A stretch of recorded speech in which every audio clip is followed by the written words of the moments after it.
Alright guys, I'm back. Anyways, so I was catching up on the Halo TV series the other day, and I was like, what the heck is going on? Because I don't know how they can get away with some of the stuff if it's a canon production. It turns out it's not canon. If you guys didn't know, I didn't know, personally. So, like, basically the TV series takes place in the Silver timeline, which would explain some of my grievances I mentioned in one of my previous videos I did. They can get away with a lot more stuff if this series is not canon. So, basically, Silver Team did not exist in the main canon. So, I thought that was worth mentioning, if you guys didn't know. Anyways, let's see what we got today. And speaking of Halo, Halo Infinite Season 2 Lone Wolves trailer release features first look at new maps. Okay, it was like 2 new maps. Could be wrong. Xbox and 343 Industries announced last month that Season 2 of Halo Infinite's multiplayer is called Lone Wolves and will begin on May 3rd. Now the studio has released a quick trailer to showcase some of what players can expect in it. I actually posted the trailer on my Twitter, so it should be through the feeds of tweets that I constantly retweet and stuff like that on Twitter, news and stuff, articles. I don't know if you guys are interested. It's only like 27 seconds. The titled Season 2 announced Lone Wolves. This trailer is short and sweet. It's less a trailer highlighting all that awaits players in Season 2, and a more a trailer meant to build some hype for the new season, which is now less than a month away, thank God, because the game is so stale right now because there's nothing to do. At least give me something to grind out. I mean, come on. There's some things that stand out in it, like new cosmetics, English, and more excitingly new maps. Or at least they appear to be snippets of possibly 2 new maps. Tuesday, May 3rd. Tuesday? Okay. That makes sense because they update everything on Tuesday in his shop and stuff like that. They were talking about doing, like, they had, like, a blog post where they were talking about changes that they're going to make over the period, within the next couple months or throughout the year or something. I don't know, throughout this year or something. Whenever they get to them, because they're moving slowly, so slow, snail's pace on the live service. But they were basically saying that they were gonna change the way they're gonna add a career system, which they want to get right. So they're gonna take their time with that. They want to change how the experience increases our time, so they want to change that eventually. They wanted to add cross-core armor, pretty much, which they wouldn't be able to do with the fractures, but they want to figure out a way to implement that, which thank God they're doing that, because I don't think anybody really cared for the core system that they have now in the game. They wanted to, I think they were going to add like 1,000 credits. If you purchase the battle pass, you can earn throughout the battle pass. They want to make it so you have value with that battle pass that you're getting. There was a bunch of stuff that they were listing in the blog post. I don't know where the blog post is, but if you guys are interested, I would imagine you would go to 343.com. I'm sure they have it up there somewhere, you know.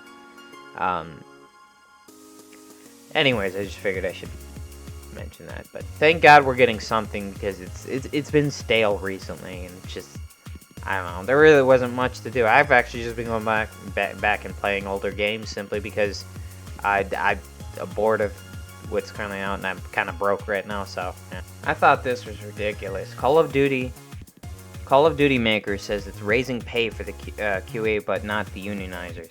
So they're basically just freaking spitting in the unionization's efforts face by doing this. I don't know.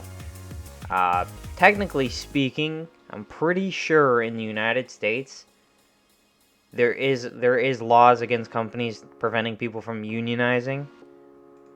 Companies can't literally come out and say that you can't unionize. They can't do anything. They shouldn't be allowed to do anything against you unionizing. So it's kind of crazy that you can get away with this, but you know, whatever. America, at the point we're at today, not trying to diss it, but you know, it's like, I don't know. You get what I mean. Activision Blizzard announces a big win for its part-time developers today as it battles on ongoing union push at one of the big studios behind Call of Duty Warzone contract. QA staffs across the company will be converted to full-time and also see their minimum hourly rate raised to $20. That's a big deal for some of the games industry. Most poorly treated workers, but in a twist, the new raises won't apply to the workers currently unionizing. Yeah, so I know that unions are not perfect, but left to the company's discretion. I guarantee you they're not going to pay these workers a living wage anyways. I sincerely doubt that they would on their own merits, seeing as they're willing to do that. It just shows you how much they hate their workers, personally speaking. I don't know. I just, try not to bring politics into this stuff, but it's just like, kind of hard to not to sometimes. I'm pleased to announce that we are converting all US-based temporary and contingent QA workers to full-time employees, FTEs. Activision Publishing CEO Josh Todd told, that's a name, told staff in an email that the company later provided to news outlets. We are increasing their hourly rate to a minimum of $20 an hour, providing access to full company benefits, and they will be eligible to participate in the company's bonus programs. So they basically just elevated a bunch of contract. Is that what I'm reading this right? They elevated a bunch of contract workers to full-time employees and gave them a bump raise to $20 an hour and basically just spit on the unionization workers. That's pretty much what they just did, apparently, from what I'm reading here. That doesn't exactly surprise me. A similar email was sent out to Blizzard staff by the Overwatch makers president Mike Ybarra. Our ability to deliver great games at the Blizzard quality level our players expected is vital to ensuring we exceed player expectations, he wrote. The move affects 90 part-time staff across Blizzard Irvine, Austin, and Albany offices, and 1,100 QA testers total across the entire company, Activision Blizzard said. I think Microsoft is being hit with antitrust right now for the acquisition of the Activision Blizzard right now. Who knows if it'll go through. It's just like craziness. The government seems to think it's an issue that a big company like that is being taken under their umbrella, but I don't know. This is a whole mess with both that and this, so I don't really try to get into these articles. I just figured I should cover this one time. Anyways, alright guys, I'm going to call it there for today. This is perhaps a short one. And any news I don't get here, I'll post on my Twitter, and I'll see you guys in the next video.